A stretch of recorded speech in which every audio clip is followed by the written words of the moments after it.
Well, it's December 4th, 2017. I'm back on the old Bronco. Had to spend the weekend out of town, but burning some more vacation messing with this thing. So where I'm at, I've got to wait to weld this in. This lower quarter, upper quarter's welded in. Lower quarter is just attached with some tech screws up under here, and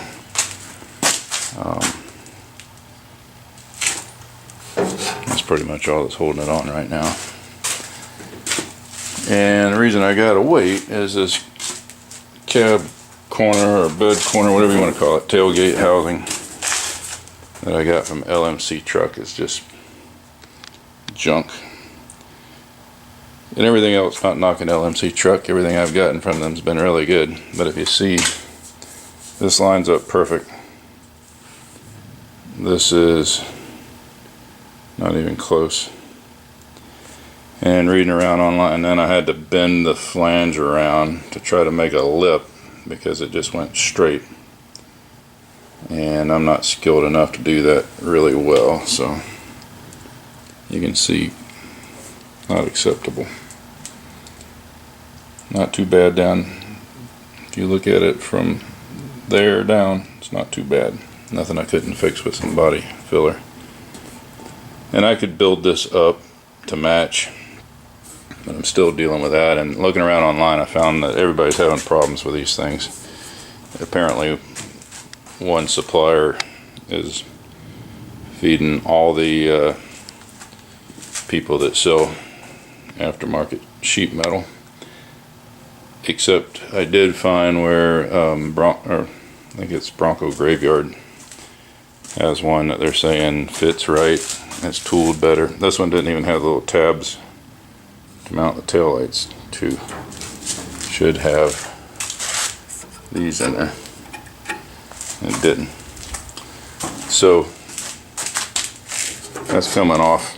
It's just tech screwed on there right now anyway. So that's coming off. I'm gonna wait for this new one and just consider it a $45 lesson learned that that thing's a piece of junk. I might get on the phone to LMC truck and tell them what I think about it. Been going inside, as I showed, this quarter panel's in and welded in very soundly from the underside. And then I got this corner end I've been waiting on.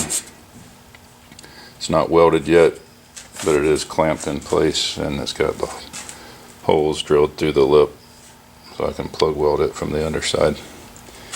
And as you can see, I've stripped the body, or the bed I should say, just you know, from the fender in.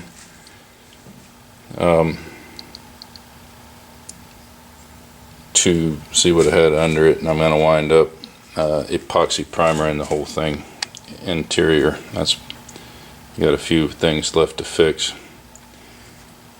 Truck's all cleaned out now, so looking forward, you can see the floor pans are in. I did that back in January. You can see I got a little surface rust where I ground the welds down. I'm going to have to clean that up and finish stripping the bed before I epoxy primer the inside. Passenger floor pans done as well. I haven't ground those welds yet, but I will. There's a hole right there where my old shift cover was. I've got a plate that covers that. I'm going to leave it like it is so I can access the transfer case shifter if I need to. I got a little bit of metal to repair on the inside up front. You can see I got traced out where I'm going to cut out and replace. That's on the project board for today. The rest of this truck I don't have.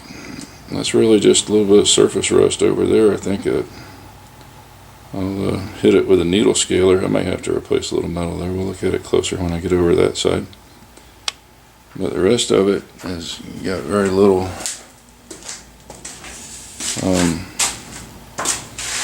rust.